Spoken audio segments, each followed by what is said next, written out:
Reforms have been upheld as constitutional by the United States Supreme Court. The mother of a boy with autism is looking to sue her son's school for locking him up in seclusion. Fox 6 investigator Brian Polson broke this story back in May.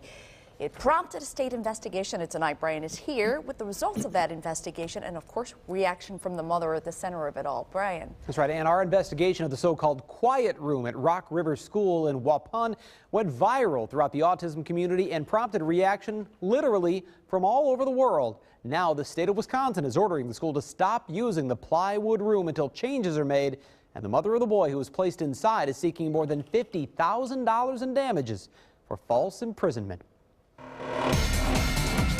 I'm surprised how many people did not know it existed in this town. For weeks, Mandy Renhack tried telling everyone that her autistic son Tyler had been locked in a plywood box at school. It's a boxed roof. It's an enclosed box. She says nobody took her seriously until the Fox 6 investigators got involved. It's not a box. It is a room. At first, Waupun Superintendent Donald Childs didn't want us to see it. Why not? Because I'm not going to allow the media into the classroom and into the building. This is a school, not a circus. He eventually changed his mind. The area you're looking for is right back here. And led us to the so-called quiet room at Rock River Intermediate School, a 5-foot by 7-foot padded room built of plywood with a hard tile floor, no ventilation, and a handle that locks when you hold it. It's designed to hold special education students in seclusion during a violent outburst. But earlier this year, Mandy's son Tyler was placed inside as punishment for refusing to follow directions. You have to do what the rules say you have to do. You don't lock children up. You help them.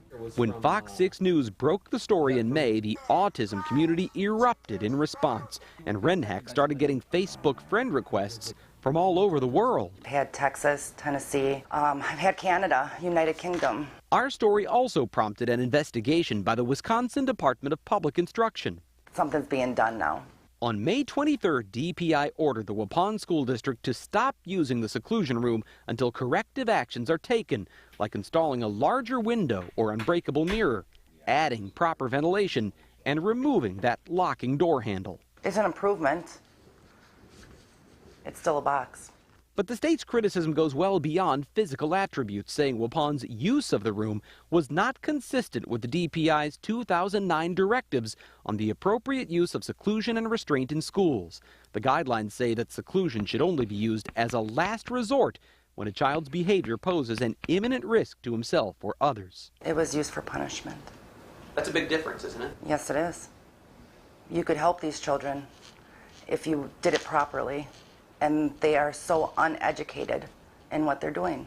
If my kid was being put in that situation, I know I wouldn't accept that. After seeing Tyler's story, Deb Martinez called the Fox 6 investigators. I wanted the public to know that that's not what every school does. Noah, is this one of the breaks that you like to have? Yes. Deb's son Noah is a student at Whitnall Middle School in Greenfield, where the quiet room really is a room. It's very successful for my son in controlling his behaviors and emotions. Got everything? Mm-hmm. Nice job. Special education teacher Terry Liskey says they actually have 3 rooms devoted to soothing and calming autistic children like Noah.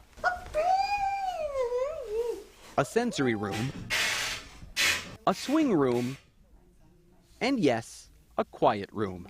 The quiet room part of it is very important because that is when the students are really having a hard time managing themselves in the learning environment. He's looking at it as this is my safe place. I can be angry. I can get through it. If I'm screaming and crying for 10 minutes, that's fine, but that's my safe area to do that. Liskey says they never close the door to their quiet room. Their behaviors are escalated. Their emotions are escalated.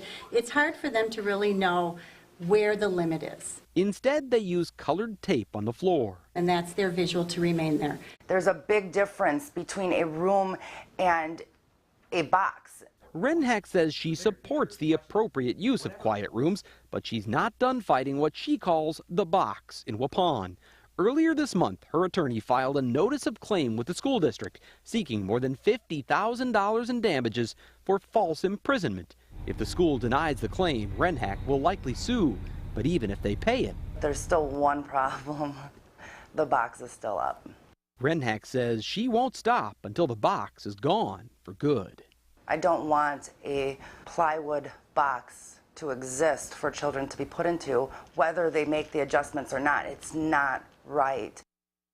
After the quiet room conflict, Mandy Renhack pulled Tyler out of school. She applied to have him transferred to Beaver Dam schools under the state's open enrollment program. And on June 5th, Beaver Dam accepted her application. But the very next day, Waupun denied the transfer, saying the individualized program Beaver Dam had designed for Tyler would place an undue financial burden on Waupun taxpayers. Since then, a new superintendent has taken over in Waupun. She says they are working with Beaver Dam to reduce the cost, and she is optimistic they may ultimately approve the transfer. So you say there is a new superintendent in Waupun. Right. Is that because of your story? No, I'm told that is absolutely just a coincidence. Dr. Child's contract expired June 30th, and I'm told he had already planned to leave. The new superintendent, Tanya Gubin, tells me, though, they are making physical changes to the quiet room as ordered by the state. They also plan to do staff training on working with autistic children when the school year begins, and they're developing policies to comply with a new state law on seclusion and restraint that takes effect September 1st. The new superintendent told me that Waupun's really been beat up over this issue, and she assured me they are doing everything they can to solve the problems, to fix the problems that have been identified, and do what's best for students. Well, thank you so much for the follow-up, and also for showing us what other school, or at least that one other school did. That was so interesting to see that. Sure, yeah. Thank you. All right. Thanks, Brian. There is going to be a flood downtown this weekend. Yeah, call the insurance agents. Oh, wait. They're part of the flood. We'll explain. Plus, breaking ground near hollowed